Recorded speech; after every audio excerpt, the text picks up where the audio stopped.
राम भक्त हनुमान की जय, पवनसुत हनुमान जी की जय, जय बजरंगबली की जय या जयघोषाने गोडगावाची पहाट उजाडली। जगप्रसिद्ध असलेल्या प्रसिद्ध मारुती मंदिरात पहाटे 3 वाजता अभिषेकाला प्रारंभ झाला। अतिशय भक्तिपूर्ण वातावरणात व फटाक्यांच्या आतिषबाजीत सूर्योदयाच्या वेळेस जन्मोत्सव संपन्न झाला। हनुमान जन्मोत्सवानिमित्त मारुती मंदिरावर निसार शेख यांनी हेलिकॉप्टरने पुष्पवृष्टी केली। श्री जागृत मारुती मंदिरात हनुमान जन्मोत्सवानिमित्त मारुतीस पहाटे 3 वाजता अभिषेकाला प्रारंभ झाला। पहाटेपासून मंदिरात भाविकांनी मोठी गर्दी केली होती। शनिवारी पहाटे मारुतीस रुद्राभिषेक, नवग्रह, होम हवन, महाभिषेक व महाआरतीचा विधी पार पडला।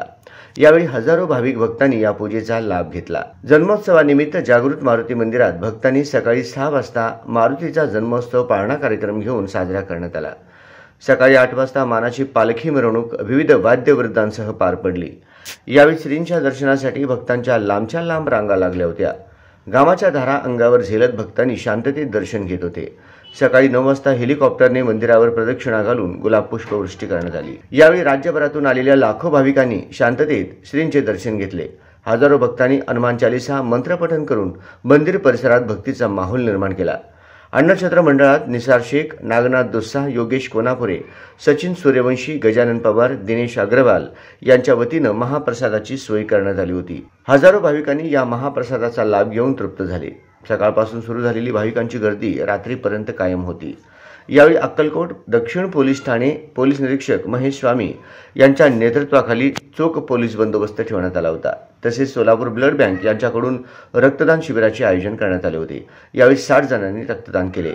यावेळी मंदिर समितीचे सिद्धराम वाघमोडे, प्रकाश मेंटे, सिद्धराम फुलारी, चौडप्पा सोलापुरे, बिराप्पा पुजारी, शांतया स्वामी, परमेश्वर सुतार, प्रकाश सनकळ, भारत ननावरे, श्रीशैल कुंभार, आमसिद्ध कोरे, श्रीमंत सवळतोट, श्रीमंत म्हेत्रे, मल्लीनाथ म्हेत्रे, मल्लीनाथ पाटील, मल्लीनाथ शेरीकर, आजी मलंग माने, विश्वनाथ वाघमोडे, शिवानंद सोलापुरे, शरणप्पा बमदे व हनुमान भक्त निसार शेख व त्यांचे परिवार आदींची उपस्थिती होती।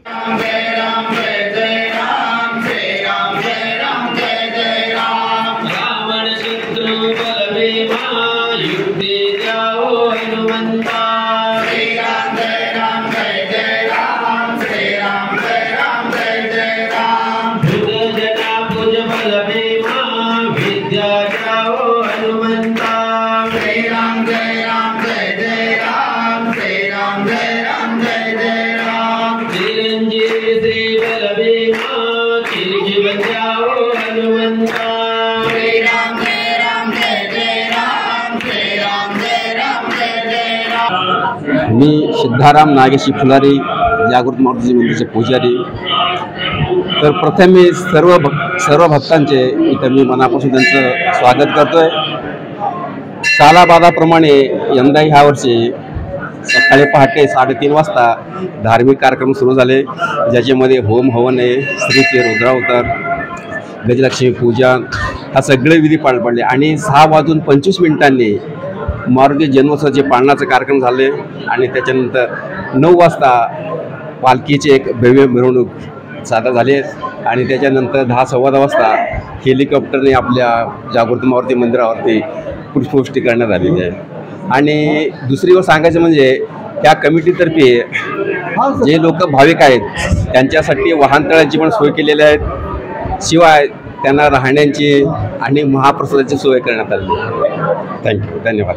तर मी सिद्धराम वाघमोडे, कोषाध्यक्ष जागृत मारुती देवस्थान गोडगाव बुद्रुक। सालाबादाप्रमाणे यावर्षी सुद्धा या जागृत मारुती देवस्थानमध्ये हनुमानाचा जो जन्मोत्सव आहे तो मोठ्या थाटानं या ठिकाणी साजरा होत आहे। काल या ठिकाणी रात्रीच्या वेळेस गावातील मल्लिकार्जुन भजना संघ यांच्या वतीनं भजनाचा कार्यक्रम रात्रभर आयोजित करण्यात आला होता। आज पहाटे 3 वाजल्यापासून विविध प्रकारचे धार्मिक कार्यक्रम या ठिकाणी सुरू आहेत। दरवेळेस ज्या पद्धतीनं धार्मिक कार्यक्रम, नवग्रह पूजा, होम हवन पूजा, त्यानंतर गजलक्ष्मी पूजा, रुद्राभिषेक, महारुद्राभिषेक अशा पद्धतीनं वेगवेगळ्या पद्धतीचे धार्मिक कार्यक्रम या ठिकाणी पार पाडलेले आहेत। सकाळी 6:30 वाजता या ठिकाणी श्रीचा जागृत मारुती जन्मोत्सव या ठिकाणी साजरा करण्यात आला। गावातील सुवासिनीच्या हस्ते त्यांच्या सानिध्यामध्ये या ठिकाणी आपण बघू शकतो की पाळणा कार्यक्रम जन्मोत्सव म्हणून या ठिकाणी साजरा झाला। त्यानंतर सकाळी 9:30 वाजता आमच्याच गावातील एक हनुमान भक्त निसार चांद शेख यांच्या आयोजनातून ही हेलिकॉप्टरच्या सहाय्याने संपूर्ण मंदिरावर आणि गावावर हेलिकॉप्टरच्या सहाय्याने पुष्पवृष्टी करण्यात आली। गुलाब पुष्पांचा वर्षाव या ठिकाणी मंदिरावर करण्यात आला। अतिशय नयनरम्य अशा पद्धतीचा तो सोहळा सर्वांनी अनुभवला। त्यानंतर वर्षातून एकदा ही श्रीची पालखी बाहेर निघत असते।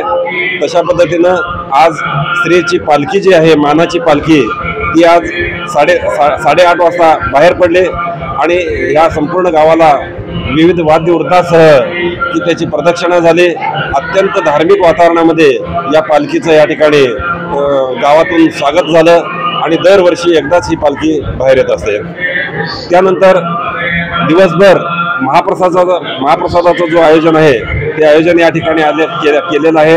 अत्यंत भाविक लोक तृप्त झालेले आहेत। आमचा अंदाज होता की 25,000 या ठिकाणी भाविक येतील, पण तसा जो आमचा अंदाज चुकलेला आहे। संपूर्ण महाराष्ट्र, कर्नाटक, गुजरात, आंध्र प्रदेश, तेलंगणा या राज्यातून भक्तांची आपण बघू शकतो या ठिकाणी भरपूर अशी गर्दी झालेली आहे। जवळजवळ 50,000 भाविकांनी या ठिकाणी दर्शन घेतलेलं आहे असा आमचा एक प्राथमिक अंदाज आहे। आणि या भक्तांच्या सोयीसुविधेसाठी अतिशय व्यवस्थित सुविधा या ठिकाणी सुरू करण्यात आलेली आहे। आता या ठिकाणी लाईट गेलेले आहे, परंतु जनरेटरच्या सहाय्याने आम्ही या ठिकाणी जी विद्युत सुविधा केलेली आहे, पाण्याची व्यवस्था करण्यात आलेली आहे, दर्शन रांगाची व्यवस्था करण्यात आलेली आहे। या कामी आम्हाला डिपार्टमेंटचं सुद्धा अत्यंत सहकार्य लाभलं। आज 12 पोलीस अधिकारी, कर्मचारी, होमगार्ड या ठिकाणी बंदोबस्तासाठी उपस्थित आहेत। मग महाप्रसाद जवळजवळ पहाटे सकाळी 6 वाजल्यापासून या महाप्रसादाला सुरुवात झालेली आहे आणि रात्री 8 वाजेपर्यंत हे महाप्रसाद चालू राहणार आहे। सांगायचं म्हणजे जे आचार्य आम्ही लावलेले आहोत ते सुद्धा कंटाळलेले आहेत की इतकं म्हणजे सारखा त्यांना वाढवावं लागत आहे अन्नदान। म्हणजे या पद्धतीनं अत्यंत चांगल्या पद्धतीनं दर्शन घेऊन भाविक लोक प्रसन्न झालेले आहेत। आणि उद्या जो आहे उद्या रविवारचा दिवस असल्याने दुपारच्या वेळेस गावातील जुन्या पद्धतीनं गीगी पदा म्हणतो आपण त्याला कन्नडमध्ये, ते हरदेशी नागेशी सवाल जवाबाचा कार्यक्रम या आलमेल आणि गुलबर्गा येथील कलाकाराच्या वतीने गायनाचा कार्यक्रम ठेवण्यात आलेला आहे। त्यानंतर दुपारी 4 वाजता परिसरातील जे मल्ल आहेत त्यांना एक कुस्तीला प्रोत्साहन मिळावं म्हणून की 4 वाजता जंगी कुस्त्याचं आयोजन केलेलं आहे, त्या कुस्त्या सुद्धा होणार आहे।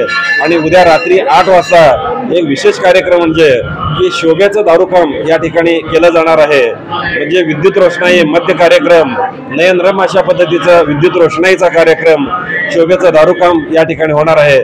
त्यामुळं हे 3 दिवस जे आहेत या